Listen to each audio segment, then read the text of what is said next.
our Indian startups, right, still are fighting to get the right infra, GPU, or HPC, to build their, products around that. Then we need a massive infusion of skilling methodologies, right from the school level till probably a PhD level. Like we need inclusion of all that, right? We should always have an ethical and responsible tech at the centerpiece, right, when we are growing up. The government has had this vision in 2017-18 of reaching a $1 trillion of digital economy by 2025. That deadline would have got pushed a bit because we lost 2 years to COVID. But let's hear Ankit's views on what he means by this digital economy and how quickly can we reach this $1 trillion number? Thank you, Gautam. Hi, everyone. Let me give you the current status, right? So the technology, right, and the internet economy, right, the digital spend, digital services we have, it's around 175 billion out of that, which is roughly around 48%.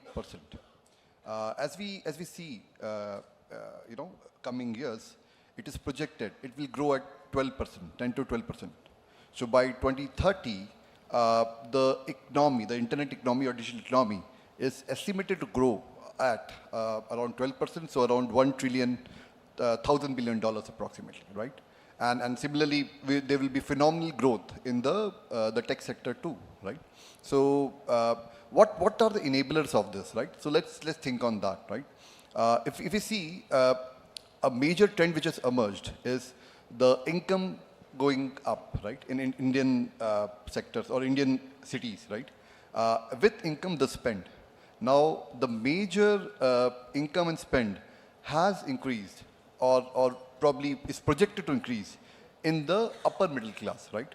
So it's projected, the current, the spend of upper middle class is around 103 billion, but it is projected by the 2030, we will be in $176 billion range, right? So which is big jump, right?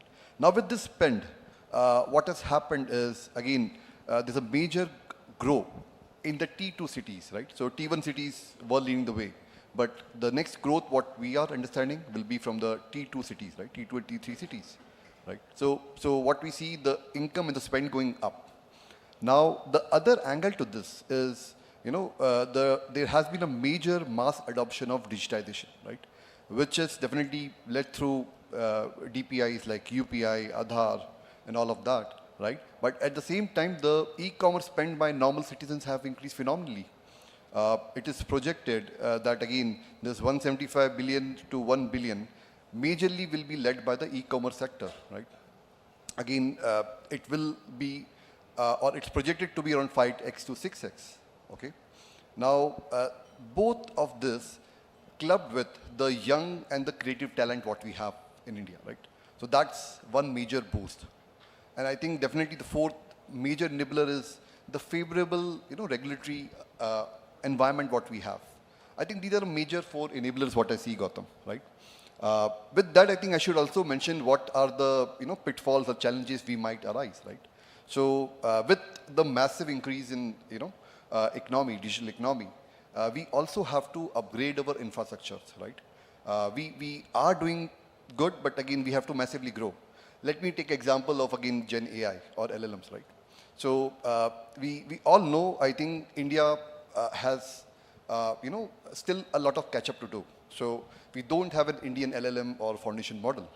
And similarly, our Indian startups, right, still are fighting to get the right infra, GPU, or HPC, to build their, products around that, right? So there are massive investments required around Indian GPU cloud, which definitely could help our innovators. At the same time, if potentially we want to build our LLM, I think that can be there, right? That's the first, pitfall what I see.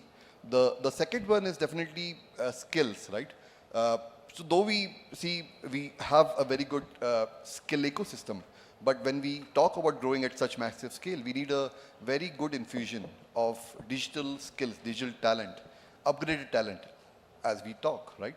And let me again take an example of AI, right? So AI to Gen AI, right? And whatever we do with Gen AI will transpire into a lot of different ways we operate, right? It could definitely, change how a code does code, till to a level how a marketer generate content, right?